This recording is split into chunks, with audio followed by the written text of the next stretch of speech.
গর্ভাবস্থায় অপ্রত্যাশিতভাবে এক গবাদি পশু দুর্ঘটনার কবলে পড়ে যায়। নজরে আসতেই উদ্ধার করার পরিপ্রেক্ষিতে প্রাণ রক্ষা পায় সেই গবাদি পশুটির। ঘটনার বিবরণে জানা যায়, ধনপুর গ্রাম পঞ্চায়েতের অন্তর্গত বিধায়কের বাড়ির পাশে সাধন দেবনাথের একটি বাছুর এক পরিত্যক্ত গভীর গর্তে পড়ে যায় বিকেলবেলা। গরুর মালিক দেখতে না পেয়ে খোঁজাখুঁজি করতেই নজরে আসে গর্তের ভিতর হাবুডুবু খাচ্ছে সেই বাছুরটি। এই অবস্থায় দেখতে গিয়ে হাউমাউ করে চিৎকার শুরু করলে প্রথমে বিধায়ক বিন্দু দেবনাথ এবং উপস্থিত হন এবং পারেমাসির অন্যান্য লোকজনেরও এসে অবস্থাটা দেখেন। বিধায়ক বিন্দু দেবনাথ বুদ্ধিমত্তার পরিচয় দিয়ে তাড়াতাড়ি ফোন করেন সোনামুড়া ফায়ার সার্ভিস অফিসে। বিধায়কের ফোন পেয়ে ছুটে আসেন ফায়ার সার্ভিসের কর্মীরা। স্থানীয় মানুষ সহ উদ্যোগ নিয়ে গবাদি পশুটিকে গর্ত থেকে উদ্ধার করা হয়। বর্তমানে এই গরুটির বাজার মূল্য কমপক্ষে ৪৫ থেকে ৫০ হাজার টাকা হবে।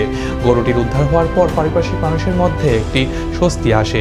গবাদি পশুর মালিক সাধন দেবনাথ তিনি নিজেই ফায়ার সার্ভিসের কর্মী এবং বিধায়কের একজাতীয় ভূমিকায় সন্তোষ প্রকাশ করেন।